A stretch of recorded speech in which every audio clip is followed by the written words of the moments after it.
Hoy es 27 de abril y necesito que escuches esto con toda la atención que tienes, porque lo que voy a decirte en los próximos minutos puede cambiar algo en ti para siempre. No estoy aquí para asustarte. Estoy aquí porque hay algo que me heló la sangre cuando lo comprendí, y sin embargo, al mismo tiempo, me llenó de una paz que no sé cómo explicar con palabras humanas.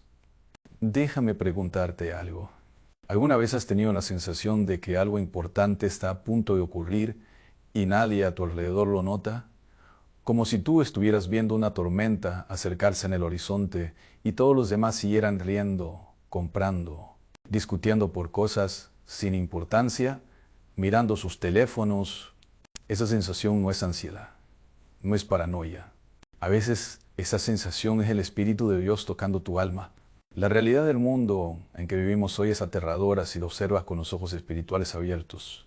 Guerras que no terminan, familias que se disuelven como azúcar en agua, jóvenes que ya no saben para qué están aquí, una sociedad que celebra el caos y llama libertad a la autodestrucción. Y en medio de todo eso hay una fecha que aparece en testimonios, en visiones aprobadas por la Iglesia, en los mensajes de santos y beatos a lo largo de los siglos, y que, curiosamente, coincide con este momento de la historia. El 27 de abril. No te voy a decir que el mundo se va a acabar hoy. Eso sería irresponsable y falso. Pero sí te voy a decir algo que los padres de la Iglesia, los grandes teólogos, los mismos mensajes de Nuestra Señora y las palabras del Evangelio confirman con una claridad que hará temblar tu corazón si te permites escuchar. Hay momentos en la historia que Dios señala como umbrales, momentos en que el velo entre el mundo espiritual y el mundo físico se adelgaza, momentos en que la voz del cielo se hace más fuerte, precisamente porque el ruido del mundo también lo es. Y este es uno de esos momentos. Pregunta no es si algo ocurre hoy en el plano espiritual. La pregunta es, ¿estás tú escuchando? Permíteme situarse históricamente antes de entrar en lo espiritual.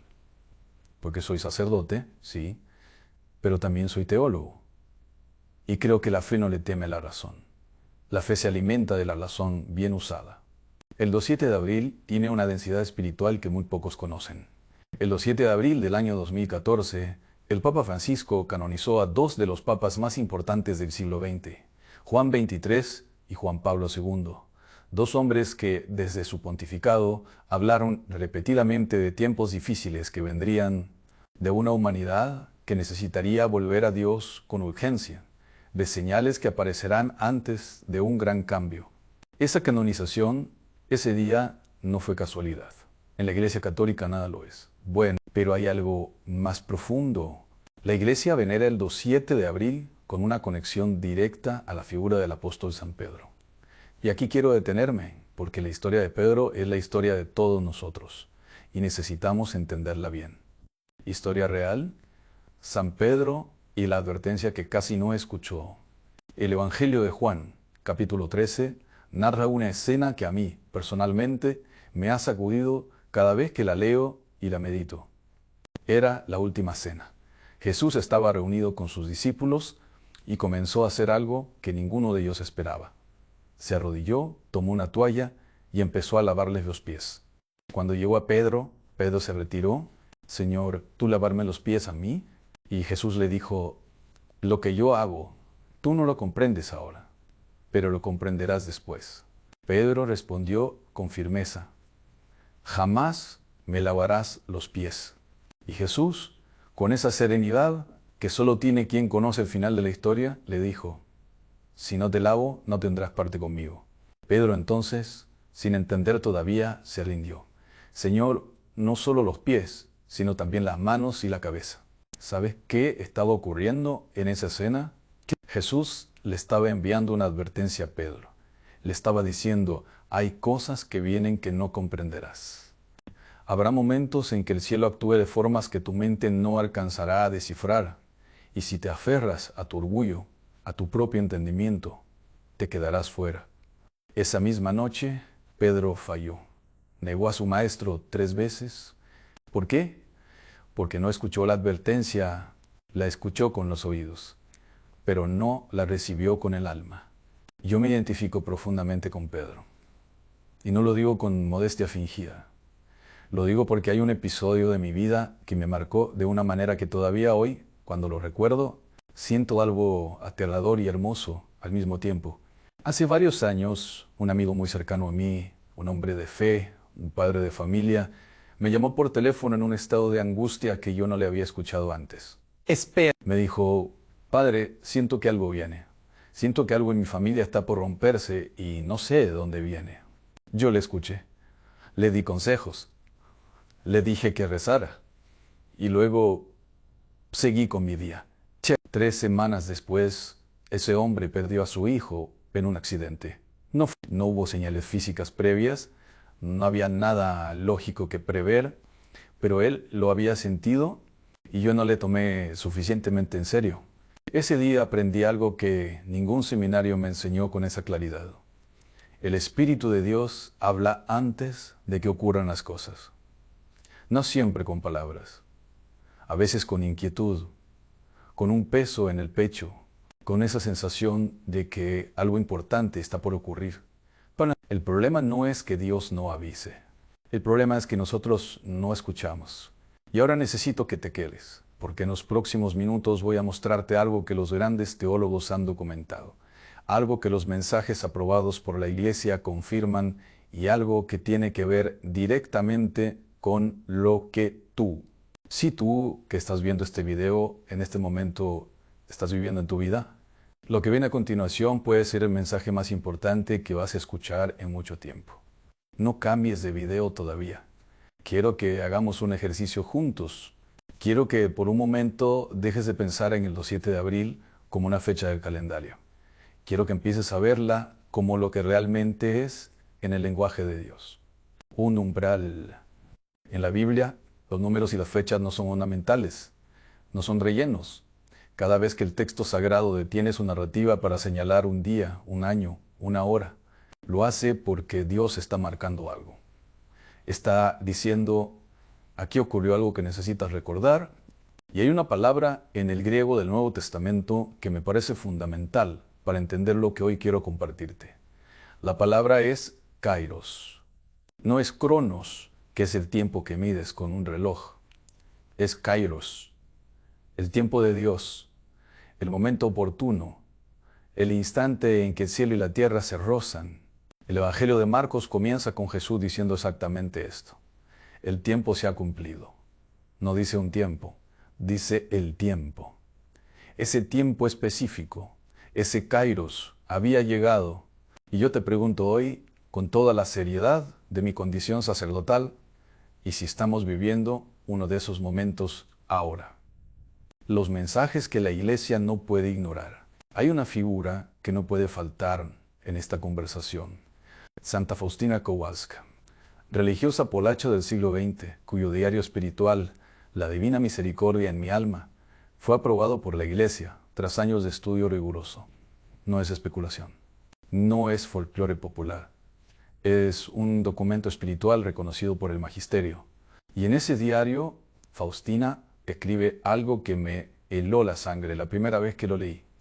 Escribe que el Señor le dijo, antes de venir como juez justo, abro de par en par la puerta de mi misericordia. El que no quiera pasar por la puerta de mi misericordia, tendrá que pasar por la puerta de mi justicia. Ahora bien, ¿sabes qué día instauró San Juan Pablo II como la fiesta de la Divina Misericordia? El primer domingo después de Pascua. Pues, y en el año 2014, ese domingo cayó exactamente el 7 de abril, el mismo día en que canonizó a 2 papas, el mismo día en que millones de personas en el mundo dirigieron sus ojos hacia Roma. ¿Coincidencia? Los teólogos no creemos en coincidencias de esta magnitud. El cielo habla. El problema, como decía antes, es que muy pocos escuchan. Sé lo que algunos están pensando ahora mismo. Padre, esto es interesante, pero ¿qué tiene que ver conmigo? Yo no soy teólogo. Yo tengo problemas reales. Tengo una enfermedad. Tengo deudas. Tengo un hijo que se alejó de la fe. Tengo un matrimonio que se está cayendo a pedazos. Y te respondo con toda la honestidad que tengo. Tiene todo que ver contigo. Porque los mensajes del cielo no son para los libros. Son para las personas. Para ti. para tu familia, para ese momento concreto que estás viviendo ahora mismo y que sientes que nadie entiende. Quédate, porque lo que viene a continuación es para ti. La advertencia que Jesús repitió más que cualquier otra. Hay una advertencia que Jesús pronunció más veces que cualquier otra a lo largo de su ministerio público. No fue no robes, no fue no cometas adulterio, fue esta velad y orad. Gregoreite kai proseugeste. En griego original, estad despiertos, estad vigilantes y orad sin cesar. La repite en el Getsemaní, la repite en el discurso escatológico, la repite en las parábolas. Es como si el Señor supiera, con la precisión de quien conoce la naturaleza humana desde adentro, que el mayor peligro para el alma no es el pecado grande y escandaloso. El mayor peligro es el sueño espiritual. Ese estado en que uno sigue viviendo, sigue trabajando, sigue siendo buena persona en términos sociales, pero el alma está dormida, anestesiada, desconectada del cielo, y yo veo ese sueño espiritual en todas partes. Lo veo en familias que van a misa el domingo, pero el lunes viven como si Dios no existiera. Lo veo en jóvenes que rezan cuando tienen miedo, pero en cuanto pasa la tormenta, vuelven a su vida anterior. Lo veo, y seré honesto, en sacerdotes, en personas consagradas, en gente que lleva décadas en la fe y que sin embargo ha perdido el fuego, la urgencia, esa sensación de que algo eterno está en juego. Jesús no advierte al mundo sobre fechas para aburrirnos, nos advierte para despertarnos. Una historia que cambió mi manera de ver la oración. Permíteme contarte algo que viví de cerca y que nunca he olvidado. Conocí hace años a una mujer. La llamaré María, aunque ese no era su nombre real. Era una mujer sencilla, sin educación teológica, sin grandes conocimientos bíblicos, pero tenía algo que muchos doctores en teología no tienen. Escuchaba, rezaba cada noche, sin excepción, lluvia, frío, enfermedad, cansancio, cada noche. Un día me dijo algo que me desconcertó. Padre, esta semana siento que tengo que orar más. No sé por qué. Solo siento un peso muy grande en el pecho. Yo le dije que obedeciera esa intuición. 3 días después, su hijo, que vivía en otra ciudad, sufrió un accidente de tráfico grave. Los médicos dijeron que había algo inexplicable. Llegó al hospital con signos vitales estables, a pesar de la gravedad del impacto. Cuando fui a verla después, me dijo con lágrimas en los ojos y una sonrisa en la boca: Padre, yo ya sabía que algo pasaba. Por eso recé más. No me dijo, recé para que no pasara nada. Sí. Me dijo, recé porque sentí que algo pasaba. Esa distinción es teológicamente enorme.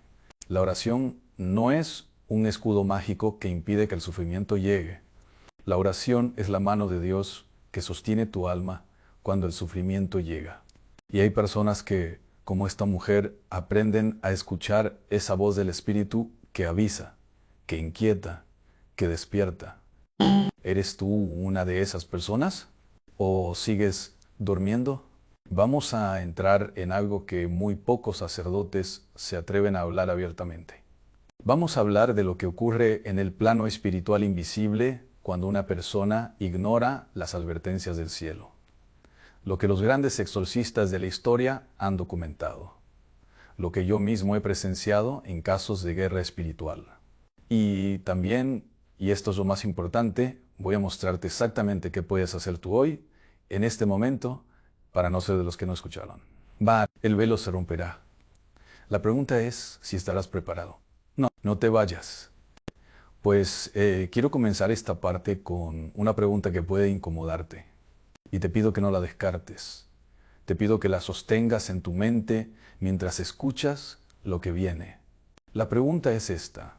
¿Cuándo fue la última vez que sentiste miedo espiritual?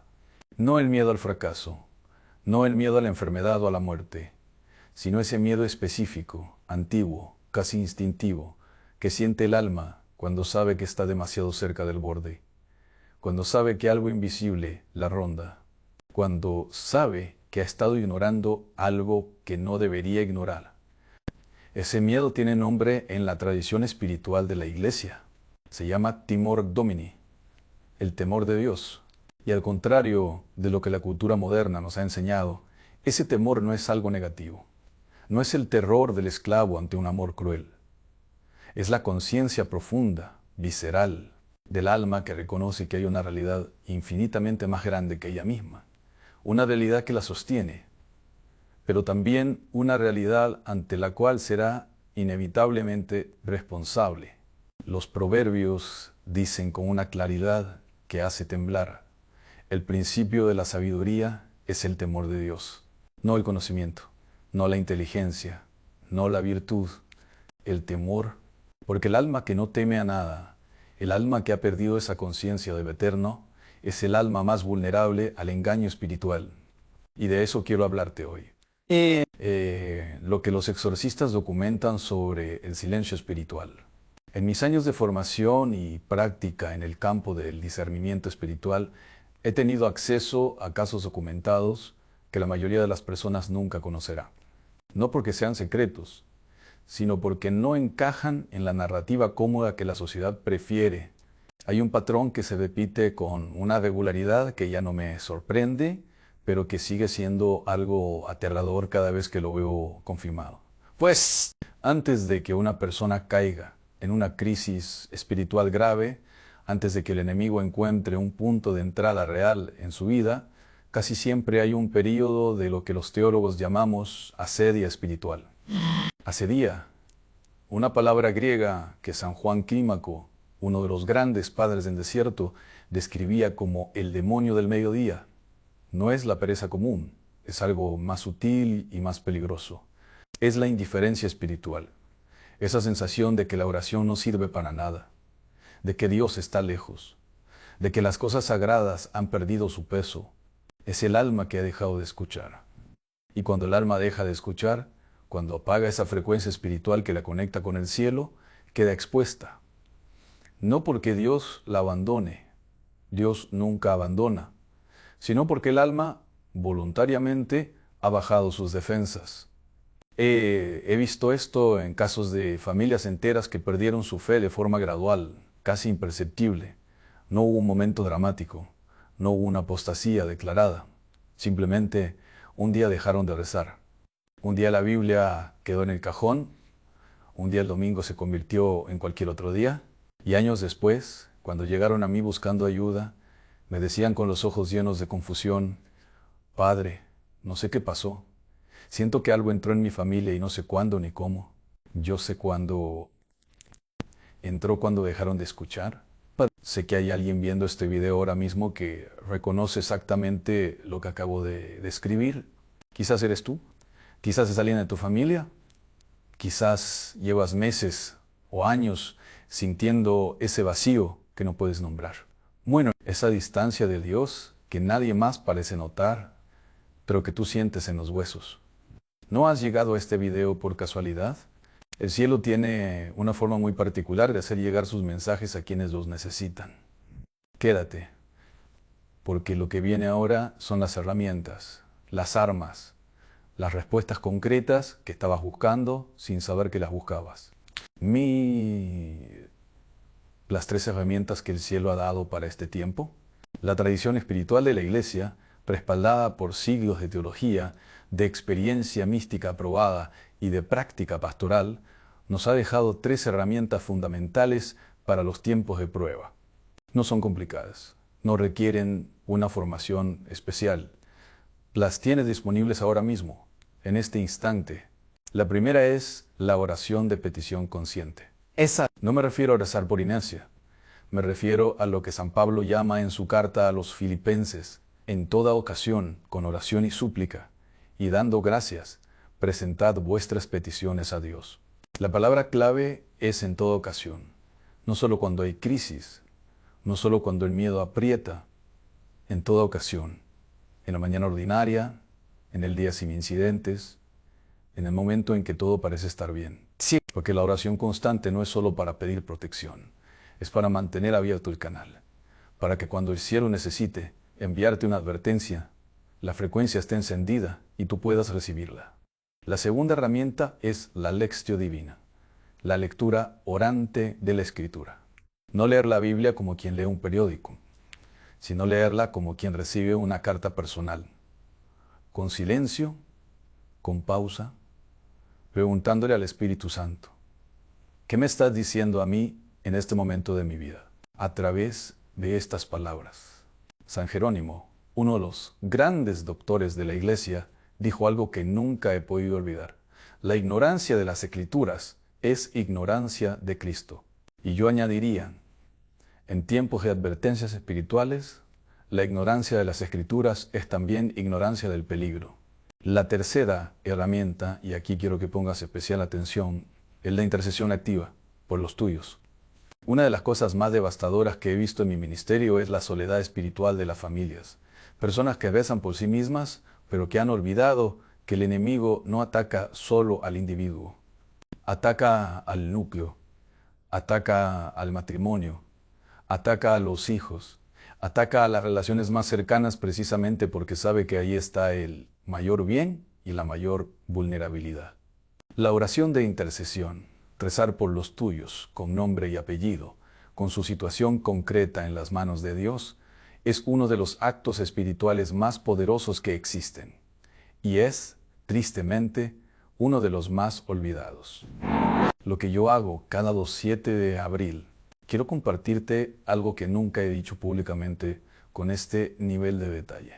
Cada año, en esta fecha, yo me levanto antes del amanecer, no porque tenga una visión, no porque haya recibido una revelación privada, sino porque aprendí, a través de años de vida sacerdotal y de experiencias que marcaron mi alma, que hay fechas que el cielo carga de manera especial, y que el alma que elige honrar esa carga con oración, con silencio, con presencia consciente ante Dios, recibe algo que no puede recibir en ningún otro momento. Esa madrugada rezo, leo las Escrituras. Presento ante Dios a cada persona que me ha pedido oración ese año. Y pido, con toda la fe que tengo y con toda la pobreza que reconozco en mí, que el Señor cubra con su misericordia lo que está por venir. No sé exactamente qué ocurrirá, pero sé que el que vela con Dios nunca es tomado por sorpresa. Que es la última y la más importante de este mensaje. Voy a hablarte de lo que viene después de la advertencia. ¿Qué hace el alma que escuchó? ¿Cómo se prepara? ¿Qué oración concreta puedes hacer tú hoy, ahora mismo, para ponerte bajo la protección de Dios en este tiempo? Y te haré una invitación que espero que aceptes con el corazón abierto, porque este mensaje no termina cuando termine el video. Este mensaje termina cuando tú decidas que ya es suficiente vivir dormido. No cambies de video. Lo más importante está por llegar. Hemos llegado al momento más importante de este mensaje. No al más dramático, no al más teológicamente complejo, al más importante, porque todo lo que hemos hablado hasta aquí, la historia de Pedro, los mensajes de Santa Faustina, las advertencias del Evangelio, la guerra espiritual, las herramientas de protección, todo eso tiene un único propósito: llevarte a este momento, al momento en que tú, con plena conciencia de lo que eres y de lo que necesitas, decides dar un paso, no un paso enorme, no un paso que requiera que tu vida cambie de la noche a la mañana. Es un solo paso en la dirección correcta. Y ese paso tiene un nombre muy sencillo. Se llama rendición, lo que significa rendirse ante Dios. Pero la palabra rendirse tiene mala fama en nuestra cultura. Nos han enseñado que rendirse es perder, que rendirse es debilidad, que el hombre fuerte, la mujer fuerte, es quien resiste, quien aguanta, quien no dobla la rodilla ante nada ni nadie. Y yo entiendo esa lógica en el mundo humano, pero en el plano espiritual, esa lógica está completamente invertida. San Pablo lo entendió de una manera que le costó literalmente caerse del caballo para aprenderlo. En su carta a los Corintios escribe algo que para cualquier mente moderna suena como una contradicción. Cuando soy débil, entonces soy fuerte. No es poesía, no es una metáfora barata. Es la descripción exacta de lo que ocurre cuando un alma deja de pelear con sus propias fuerzas y empieza a operar desde la fuerza de Dios. Pablo sabía de qué hablaba. Había sido el perseguidor más feroz de los primeros cristianos. Un hombre de poder, de influencia, de formación intelectual extraordinaria. Un hombre que creía con toda sinceridad y con todo su orgullo que sabía exactamente lo que estaba haciendo. Y Dios lo detuvo en seco. No con un argumento, no con un debate teológico, ¿no? Con luz, con una presencia tan abrumadora que Pablo cayó al suelo, ciego. Y la primera palabra que salió de su boca no fue una defensa, no fue una explicación. Fue una pregunta.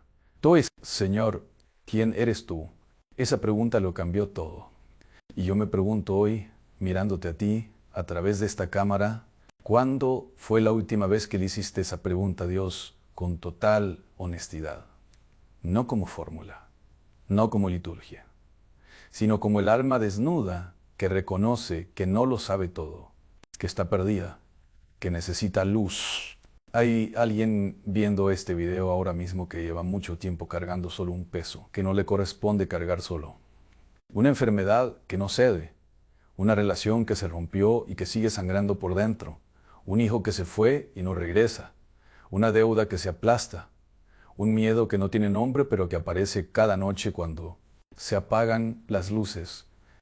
Y quizás llevas tanto tiempo cargando ese peso que ya ni siquiera recuerdas cómo es vivir sin él. Quiero decirte algo con toda la autoridad de mi sacerdocio y con toda la humildad de un hombre que también ha conocido el peso y la oscuridad. No tienes que seguir cargando eso solo.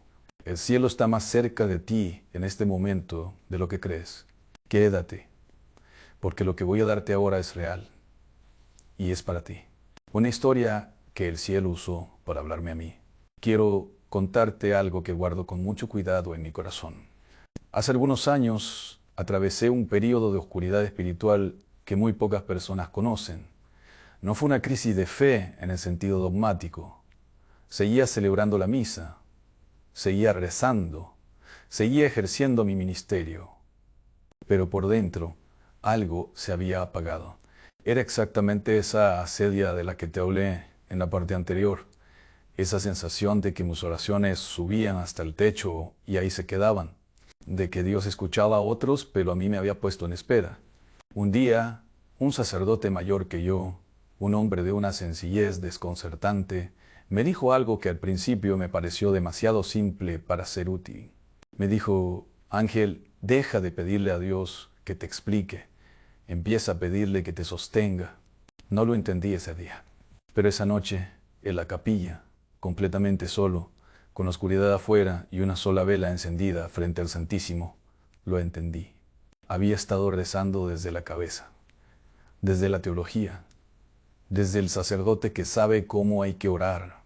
Y no había estado rezando desde el hijo que no sabe nada y que simplemente necesita a su padre. Esa noche lloré y en ese llanto no había vergüenza, solo alivio. El peso que había cargado durante meses se fue en minutos. No porque las circunstancias cambiaron, sino porque yo cambié la postura de orgullo disfrazado de piedad, la rendición verdadera, la oración de consagración para este día. Quiero invitarte a que hagas conmigo ahora mismo una oración. No necesitas estar arrodillado, aunque si puedes, hazlo. No necesitas tener un rosario en la mano, aunque si tienes uno cerca, tómalo. Solo necesitas un corazón que esté dispuesto, aunque sea a medias, aunque esté lleno de dudas. Dios no necesita que llegues perfecto, necesita que llegues. Repite conmigo, en voz alta si puedes, o en el silencio de tu alma si estás en un lugar donde no puedes hablar.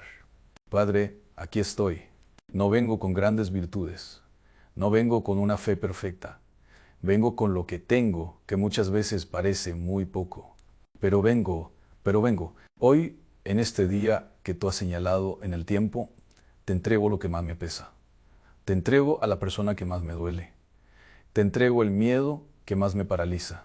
Te entrego la situación que más me roba el sueño. No te pido que lo expliques, te pido que lo sostengas. Cubre a mi familia con tu misericordia. Cubre mi hogar con tu presencia. Y si hay algo en mi vida que esté abierto al enemigo sin que yo lo sepa, ciérralo hoy con tu gracia. Hoy elijo escuchar, pues hoy elijo despertar. Amén. Amén. Vos, si rezaste eso con el corazón, algo acaba de cambiar. No me puede que no lo sientas todavía.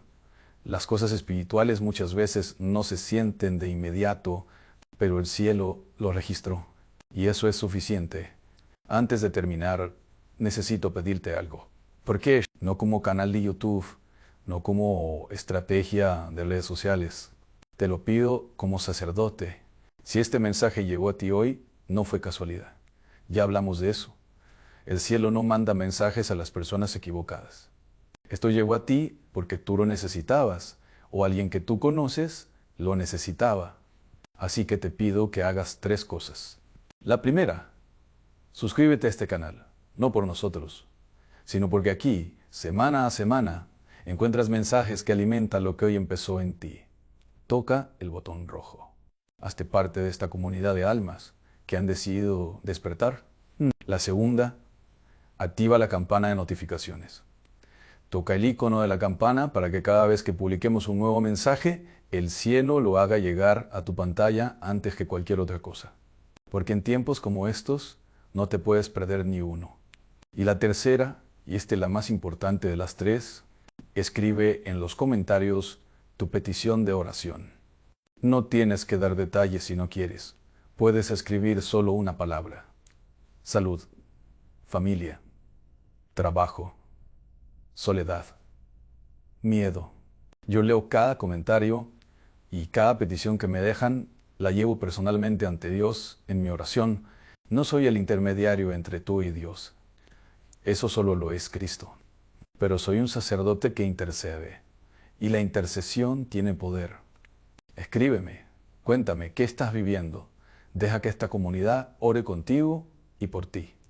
Porque nadie debería cargar solo lo que fue diseñado para llevarse en comunidad. Que Dios te guarde en este día. Que su misericordia sea más grande que tu miedo. Y que la próxima vez que el cielo te envíe una advertencia, tu alma ya esté despierta para recibirla. Hasta pronto. Quiero que escuches esto con mucha atención. Hace algunas semanas, una mujer de 58 años me llamó llorando. No lloraba por una enfermedad, no lloraba porque alguien hubiera muerto, lloraba porque me dijo algo que me heló la sangre. Me dijo: Padre, llevo 30 años rezando y siento que Dios ya no me escucha. 30 años. 30 años de rosarios, de misas, de novenas, de lágrimas derramadas frente a un altar y aún así, silencio. ¿Te ha pasado a ti? Quiero que te detengas un momento. Cierra los ojos si puedes. Y piensa honestamente, ¿cuántas veces has orado con todo tu corazón y sentiste que tus palabras simplemente desaparecían en el aire? Eso no es normal. Y no es culpa de Dios. Lo que nadie te ha dicho, lo que la iglesia muchas veces no explica desde el púlpito por miedo a incomodar, es que existe una realidad aterradora que opera en silencio dentro de la vida espiritual de millones de personas, mayores de 50 años. Una realidad que hará temblar tu manera de ver la fe. No estoy hablando de posesiones demoníacas, no estoy hablando de apariciones. Estoy hablando de algo mucho más sutil, mucho más peligroso, porque lo que no ves no puedes combatir. Hay 7 errores espirituales no pecados, errores que se instalan en el alma de manera casi imperceptible después de los 50 años, errores que bloquean la gracia, errores que apagan la oración, errores que abren puertas que jamás debieron abrirse.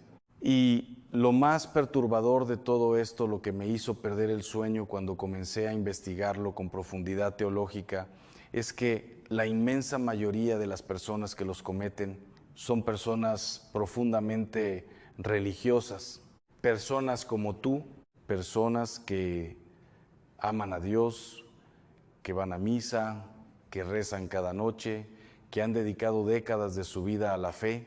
El enemigo no ataca a los alejados de Dios. Los que están lejos ya los tiene.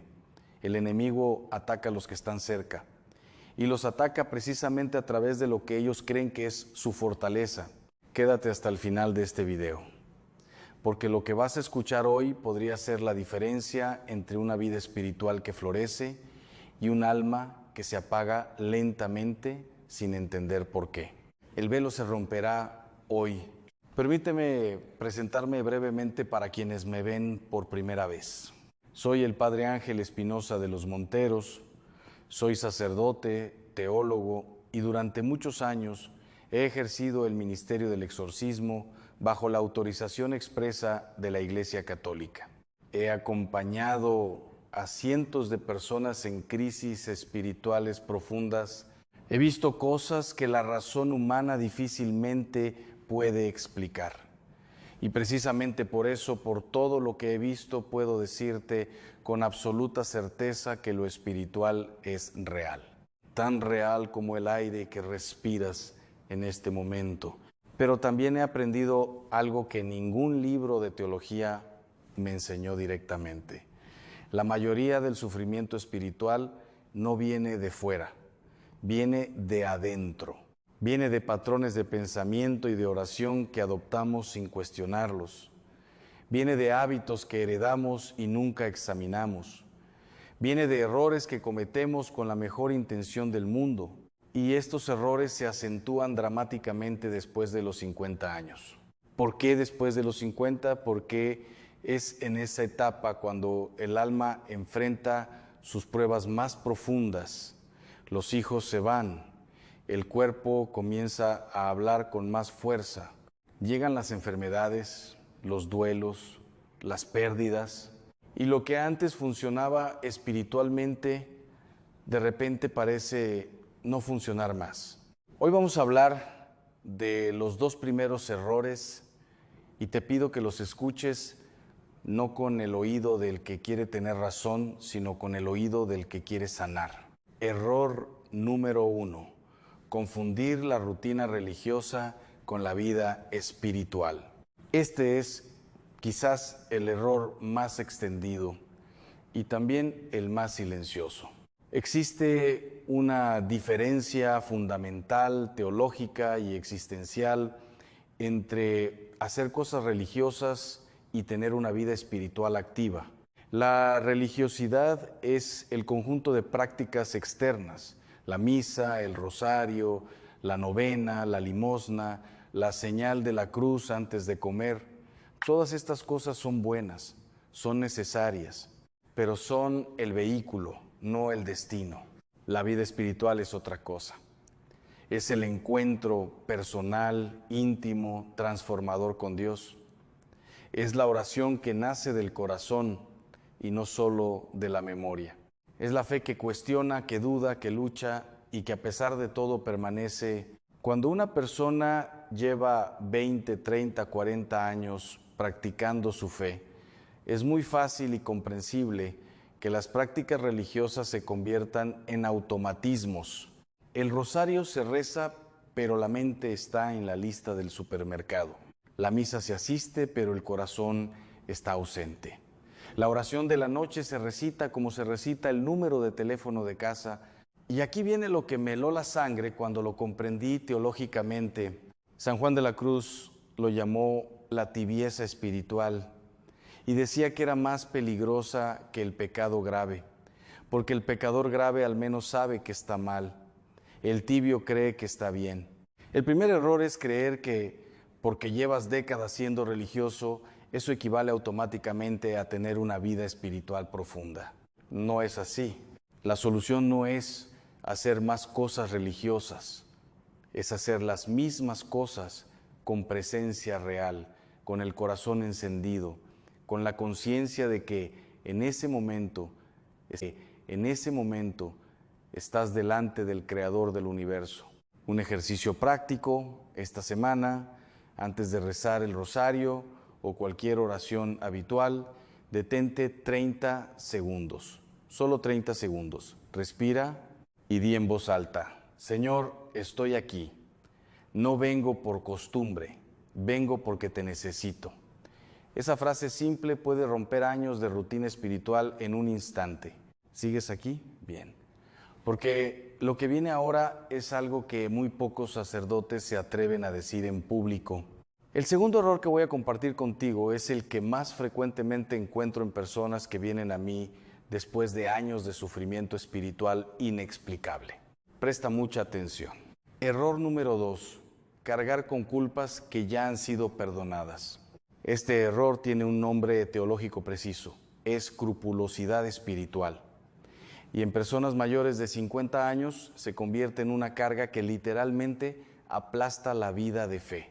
Déjame explicarlo con una experiencia personal. Tengo un amigo muy cercano, un hombre mayor, profundamente creyente, que lleva más de 20 años confesándose del mismo pecado, el mismo, una y otra vez. Cada semana se confiesa, sale absuelto y a los 3 días siente que ese pecado sigue ahí, como una mancha que no se borra.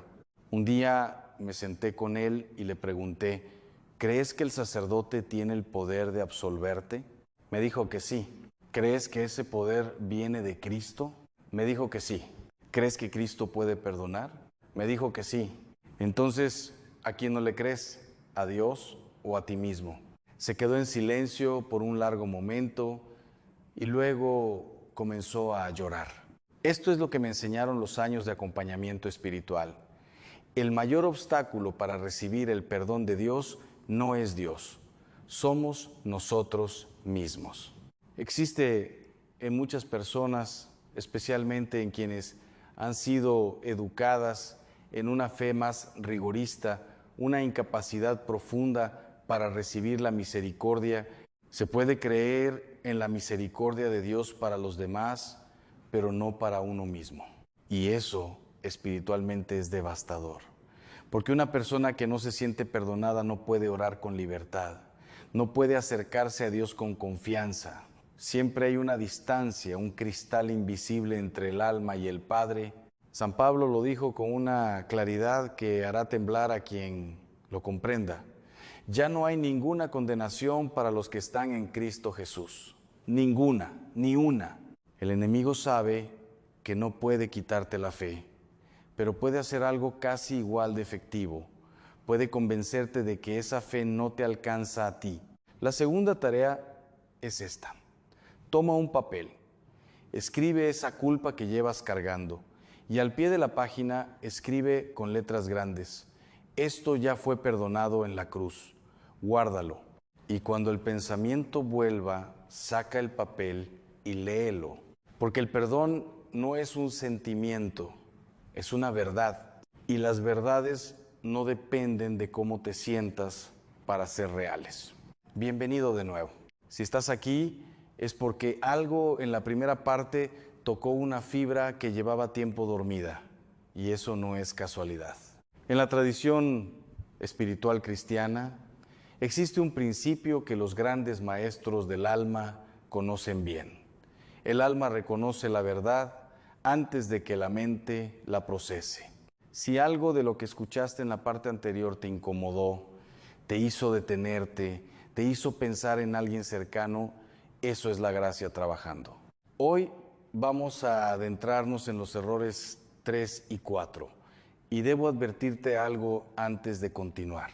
Lo que voy a compartir ahora entra en un territorio que pocas veces se toca desde el púlpito porque incomoda, porque obliga a mirarse al espejo, porque revela algo aterrador sobre cómo el enemigo del alma opera no desde afuera, sino desde adentro de nuestra propia historia de fe.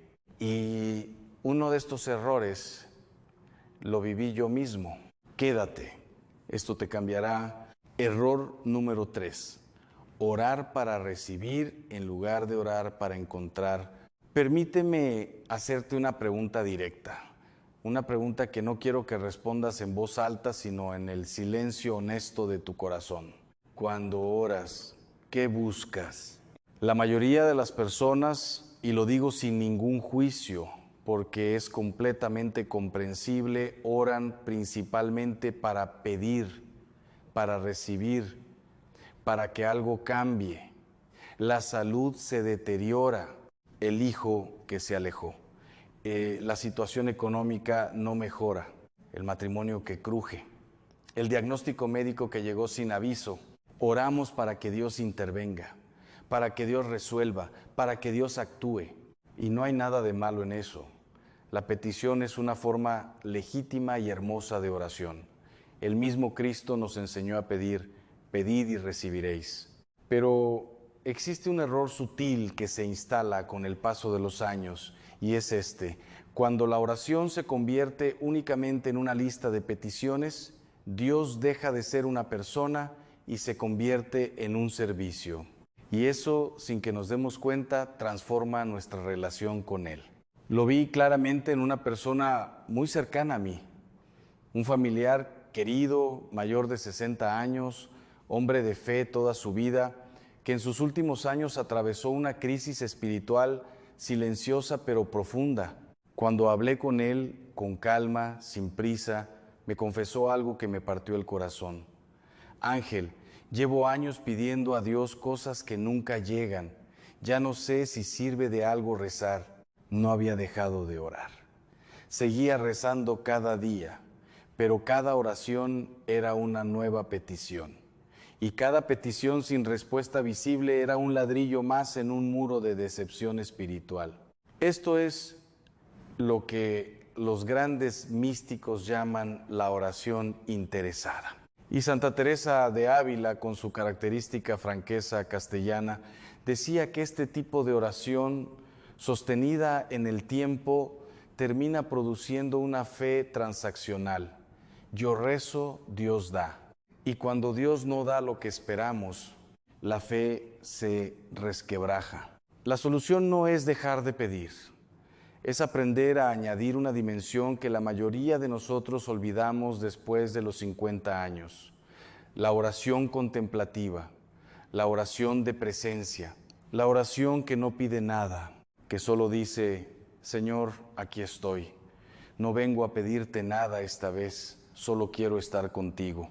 Hay algo transformador en ese silencio, algo que hará temblar los cimientos de tu vida espiritual de una manera completamente inesperada, porque en ese silencio Dios habla y lo que dice es infinitamente más importante que cualquier cosa que nosotros podamos pedirle.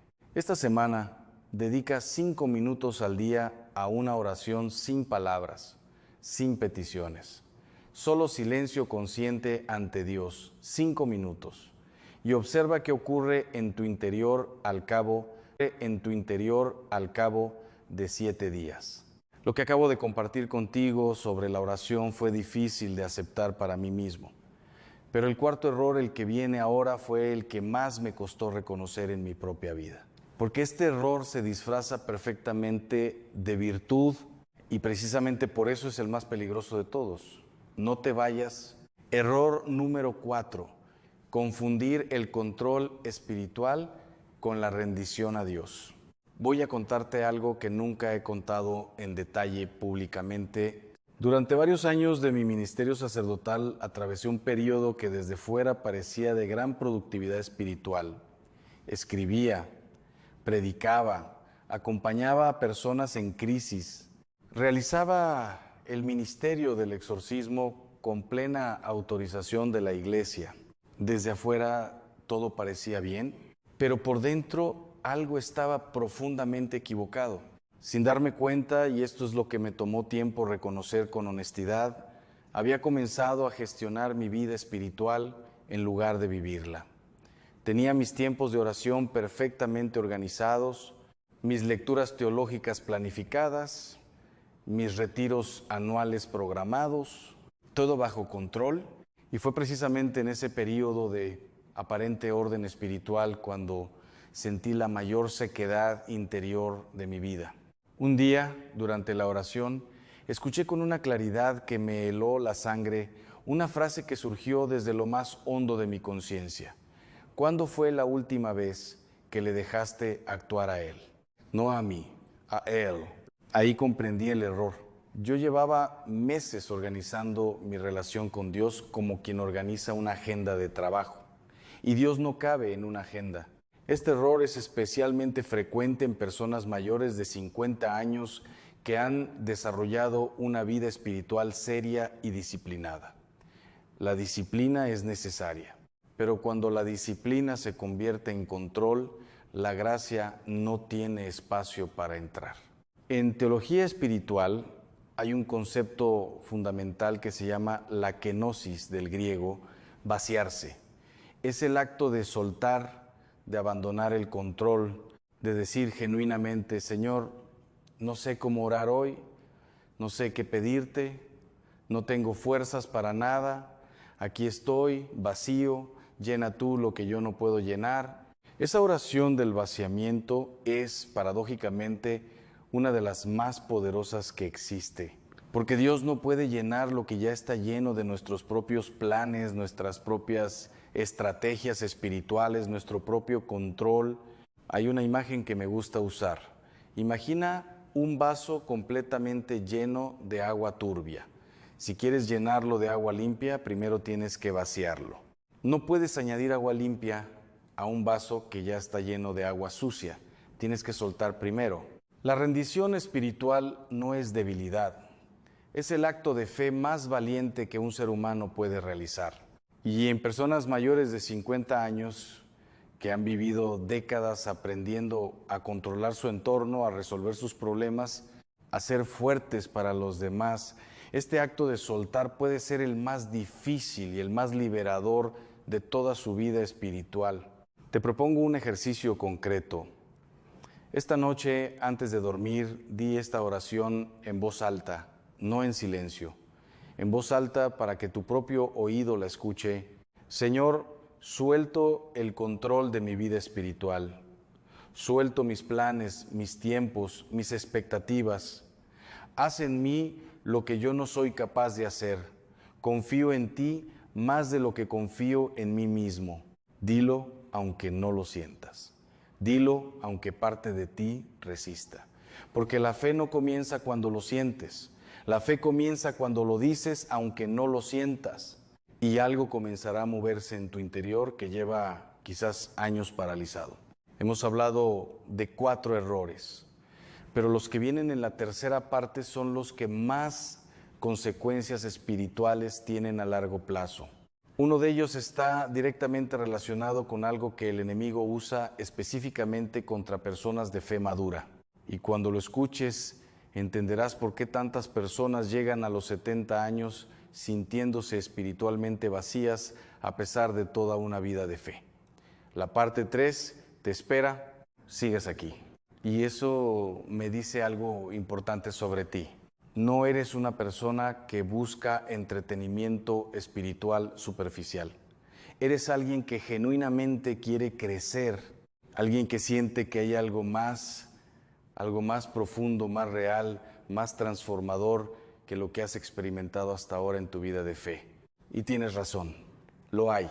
Pero antes de llegar a ese lugar, hay que atravesar una verdad que puede resultar algo aterrador de enfrentar.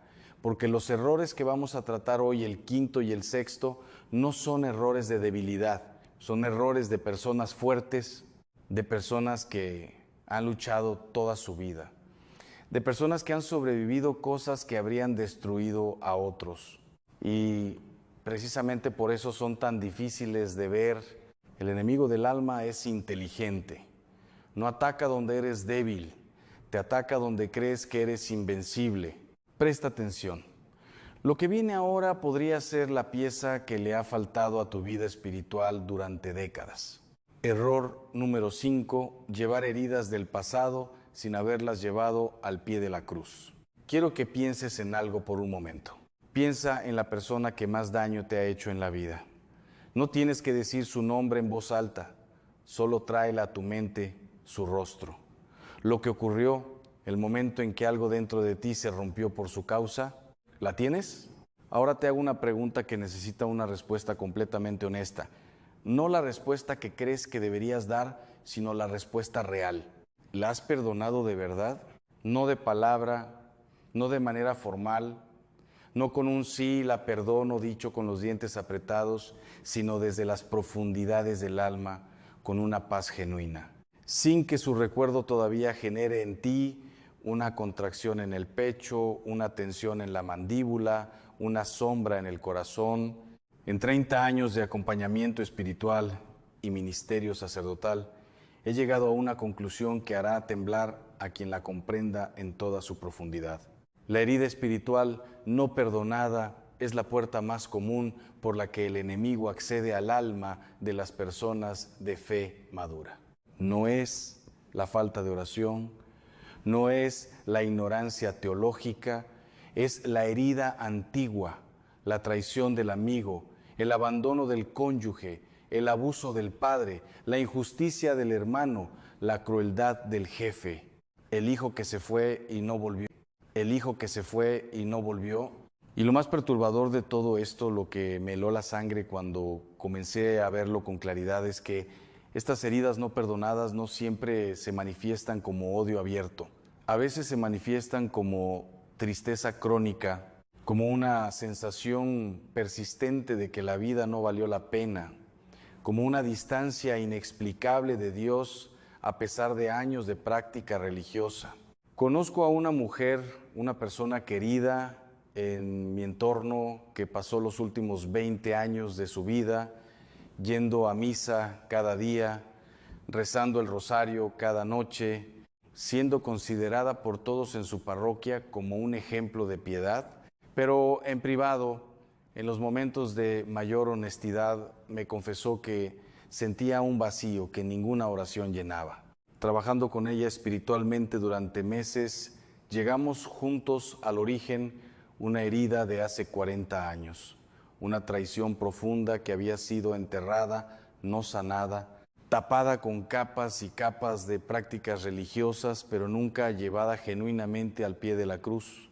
El día que esa herida fue finalmente nombrada, llorada y entregada a Cristo en una oración de perdón real, algo en ella cambió de manera visible. Lo vi en sus ojos. Una luz que llevaba décadas apagada volvió a encenderse. El perdón no es un sentimiento, ya lo dijimos antes, pero tampoco es solo una decisión intelectual, es un proceso que a veces requiere tiempo, acompañamiento y la gracia específica de Dios. Y ese proceso comienza con un acto de honestidad radical. Reconocer que la herida existe.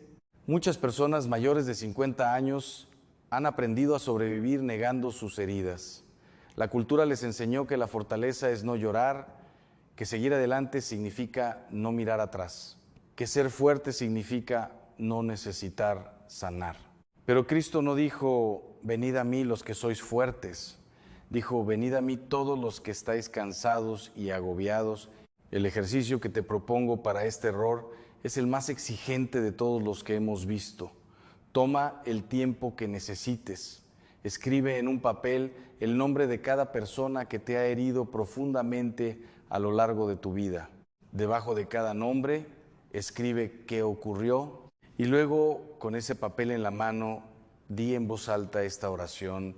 Señor Jesús, lo que esta persona me hizo, me dolió, me hizo daño real y hoy, no porque lo sienta todavía, sino porque confío en tu poder para sanarme, elijo soltarlo. Toma esta herida, toma este peso. Yo no puedo cargarlo más. Luego quema el papel o rómpelo, no como un ritual mágico, como un acto simbólico de decisión, de que ese peso ya no te pertenece. Lo que acabas de escuchar sobre el perdón es poderoso. Pero el sexto error que voy a compartir ahora es el que más silenciosamente destruye la vida espiritual de los mayores de 50 años. Porque este error no se ve desde fuera, ni siquiera se ve desde dentro la mayoría de las veces. Es invisible y precisamente por eso es el más peligroso. No te muevas. Error número 6. Permitir que el miedo a la muerte paralice la vida espiritual. Voy a decir algo que puede sonar duro. Lo digo con toda la caridad pastoral de la que soy capaz, pero lo voy a decir con claridad porque creo que la verdad dicha con amor siempre libera más de lo que hiere. Después de los 50 años, muchas personas comienzan a relacionarse con Dios principalmente desde el miedo a la muerte, no desde el amor, no desde la gratitud, no desde la admiración ante la grandeza del Creador, sino desde el miedo a lo que viene después, el miedo al juicio, el miedo a no haber sido suficientemente buenos, el miedo a que todo lo que la fe promete no sea verdad, el miedo a morir solos, el miedo al dolor, el miedo a desaparecer. Y ese miedo comprensible, humano, absolutamente legítimo como experiencia cuando se convierte en el motor principal de la vida espiritual, produce algo que los teólogos medievales llamaban timor servilis, el temor servil, el temor del esclavo ante su amo, no el amor del hijo ante su padre. Y una fe basada en el temor servil no libera, encadena. Lo he visto en personas que se confiesan compulsivamente, no por amor a Dios, sino por terror al infierno. En personas que rezan no para encontrarse con Dios, sino para protegerse de Él. En personas que van a misa, pero salen igual de angustiadas que cuando entraron, porque su relación con lo sagrado está construida sobre el miedo y no sobre la confianza. San Juan lo escribió con una precisión que todavía me hace detenerme cada vez que lo leo. El amor perfecto echa fuera el temor. No dice que el amor reduce el temor, dice que lo echa fuera completamente, con autoridad. ¿Qué significa esto en la práctica? Significa que el termómetro de la madurez espiritual no es cuánto sabes de teología, ni cuántas oraciones rezas al día, ni cuántas misas has asistido en tu vida. El termómetro de la madurez espiritual es la proporción entre el miedo y el amor en tu relación con Dios. ¿Te acercas a Él porque lo amas o te acercas porque le temes? La respuesta honesta a esa pregunta te dirá más sobre tu estado espiritual real que cualquier evaluación externa. Ahora bien, y esto es crucial, no estoy diciendo que el temor de Dios sea malo. La Escritura dice claramente que el temor de Dios es el principio de la sabiduría, pero hay una diferencia enorme entre el temor reverencial, el asombro ante la grandeza de Dios, y el temor servil, el miedo al castigo. El primero te acerca, el segundo te aleja. Y en personas mayores de 50 años que sienten que el tiempo se acorta, que el cuerpo ya no es el de antes, que los contemporáneos comienzan a partir, ese miedo puede crecer hasta ocupar todo el espacio interior que debería estar lleno de paz y de esperanza. La pregunta que te dejo esta noche antes de dormir es simple pero profunda. Escríbela si puedes, medítala despacio. Si supieras con absoluta certeza que Dios te ama exactamente como eres, con tu historia completa, con tus errores y tus heridas y tus dudas, ¿cómo cambiaría tu manera de orar mañana por la mañana? Esa respuesta es el mapa hacia donde necesitas ir. Hemos cometido 6 errores, 6 verdades que muy pocos se atreven a decir con esta claridad, pero falta el séptimo. Y el séptimo es diferente a todos los demás, porque este no es solo un error espiritual, es una trampa que el enemigo tiende específicamente a las personas que han llegado hasta aquí en su camino de fe. Una trampa tan sutil, tan bien diseñada, que incluso los más avanzados espiritualmente caen en ella sin darse cuenta. La parte 4 te espera, y en ella también te compartiré algo muy personal sobre mi propio camino que nunca había contado con esta profundidad. No te vayas, hemos llegado y quiero que sepas algo antes de comenzar esta última parte. El hecho de que estés aquí después de todo lo que hemos recorrido juntos en este video no es casualidad. En mi experiencia de décadas acompañando almas, he aprendido que las personas no llegan por accidente a los lugares donde van a recibir lo que necesitan. Hay una providencia que guía, una mano invisible que conduce. Algo en ti buscaba esto y lo encontró, pero lo más importante está por venir, porque el séptimo error, el último, es distinto a todos los anteriores. No es un error de práctica, no es un error de actitud, es un error de identidad. Es el error que afecta directamente a quién crees que eres delante de Dios. Y cuando lo comprendas en toda su profundidad, el velo se romperá para siempre. Error número 7. Creer que ya es demasiado tarde para una transformación espiritual profunda. Este es el error más cruel de todos. Y lo es precisamente porque se disfraza de humildad, se disfraza de realismo, se disfraza de sabiduría acumulada por los años, y por eso es tan difícil de detectar y tan devastador en sus consecuencias. Se manifiesta de muchas maneras, a veces como un pensamiento directo: ya tengo 70 años, lo que soy espiritualmente es lo que voy a hacer, no voy a cambiar a estas alturas.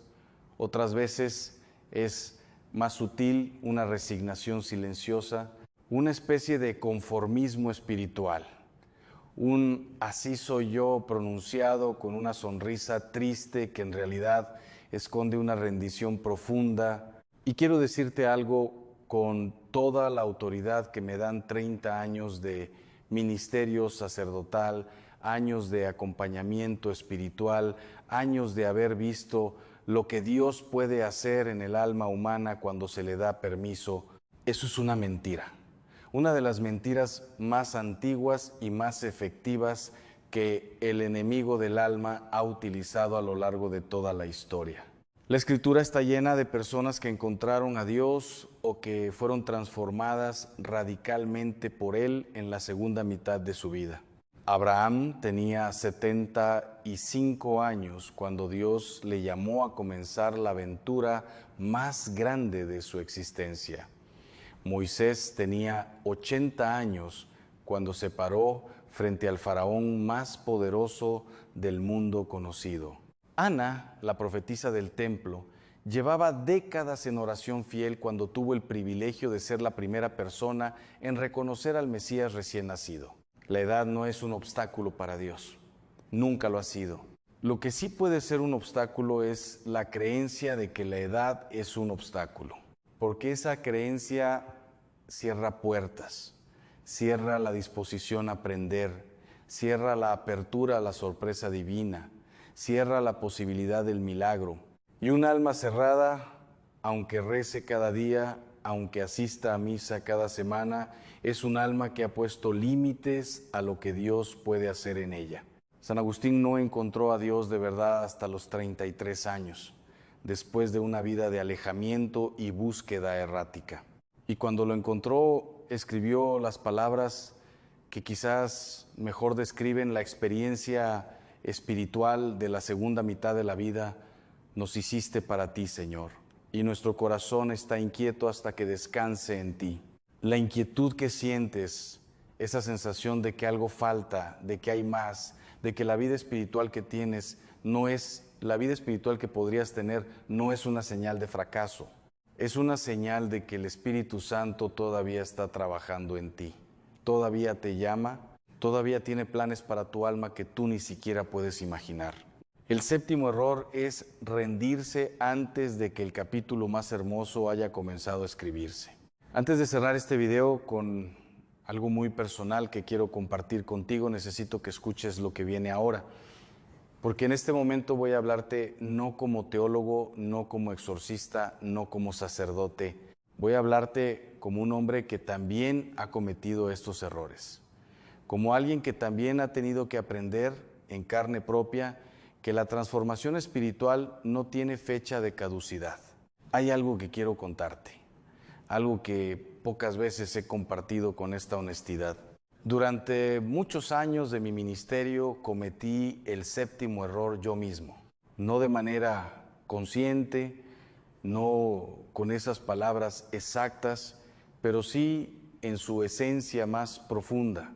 Hubo un periodo en mi vida sacerdotal, después de años de ministerio intenso, de exorcismos, de acompañamiento de casos extremadamente difíciles, en el que comencé a sentir algo que no sabía nombrar con precisión, una especie de agotamiento espiritual que iba más allá del cansancio físico. Seguía haciendo todo lo que un sacerdote debe hacer, pero por dentro algo se había enfriado. Y en el silencio más honesto de mi oración me descubrí pensando, ya conozco este camino, ya sé cómo funciona todo esto. No hay nada nuevo que Dios pueda mostrarme que yo no haya visto ya. Eso es el séptimo error en su versión sacerdotal, la arrogancia espiritual disfrazada de experiencia. Y Dios respondió a esa actitud de una manera que me heló la sangre, no con un castigo, no con una reprimenda dramática, sino con un silencio interior tan profundo, tan absoluto, que durante semanas mis oraciones parecían rebotar contra el techo y volver vacías. Fue el periodo más oscuro de mi vida espiritual adulta y fue también el más transformador, porque en ese silencio, cuando ya no tenía respuestas, cuando ya no tenía experiencia que me salvara, cuando ya no tenía teología que llenara el vacío, aprendí por primera vez en décadas a orar como un niño pequeño, sin saber, sin controlar, sin tener todas las respuestas. Señor, no sé nada, no tengo nada, enséñame de nuevo como si fuera la primera vez. Y Dios lo hizo.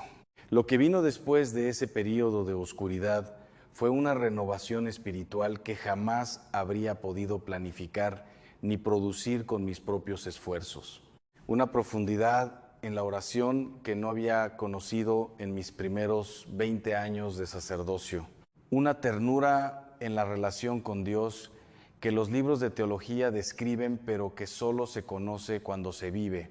Te cuento esto no para hablar de mí. Te lo cuento porque quiero que sepas que el camino que te estoy señalando hoy no es un camino teórico. Es un camino que yo mismo he recorrido con mis dudas, con mis errores, con mis periodos de oscuridad y de luz. Y si yo, con todos mis errores y mis limitaciones, encontré en la segunda mitad de mi vida espiritual la profundidad que no había encontrado en la primera, entonces tú también puedes. No hay alma demasiado vieja para la gracia. No hay historia demasiado complicada para la misericordia. No hay corazón demasiado endurecido para el amor de Dios. Ninguno. Resumen final, los 7 errores. Antes de despedirnos, déjame recorrer contigo los 7 errores que hemos visto juntos en este video. No para que los memorices como una lista académica, sino para que los lleves grabados en el corazón como un mapa de liberación. Primero, confundir la rutina religiosa con la vida espiritual. Rezar con el cuerpo mientras la mente y el corazón están ausentes. Segundo, cargar con culpas que ya han sido perdonadas. Vivir encadenado a lo que Cristo ya liberó en la cruz. Tercero, orar únicamente para recibir, olvidando la oración de presencia, de silencio, de encuentro personal con Dios. Cuarto, controlar la vida espiritual en lugar de rendirla. Llenar de planes y estructuras el espacio que debería estar ocupado por la gracia. Quinto, llevar heridas del pasado sin haberlas llevado genuinamente al pie de la cruz. Las heridas no perdonadas bloquean la gracia de maneras que pocas veces somos capaces de ver. Sexto, relacionarse con Dios principalmente desde el miedo en lugar del amor. Vivir la fe desde el temor servil en lugar de la confianza filial. Séptimo, creer que ya es demasiado tarde para una transformación espiritual profunda. Rendirse antes de que el capítulo más hermoso haya comenzado. 7 errores, 7 puertas que hoy puedes comenzar a cerrar. 7 caminos hacia una vida espiritual más profunda, más libre, más verdadera. Y ahora, antes de que este video termine, necesito pedirte algo. No como sacerdote, como hermano. Si este video tocó algo en ti, si alguna de estas palabras encendió una luz donde había oscuridad, si alguna de estas verdades resonó en un lugar de tu alma que llevaba tiempo dormido, no guardes ese momento para ti solo. ¿Hay alguien en tu vida, un familiar, un amigo, un ser querido mayor de 50 años, que necesita escuchar exactamente lo que tú escuchaste hoy?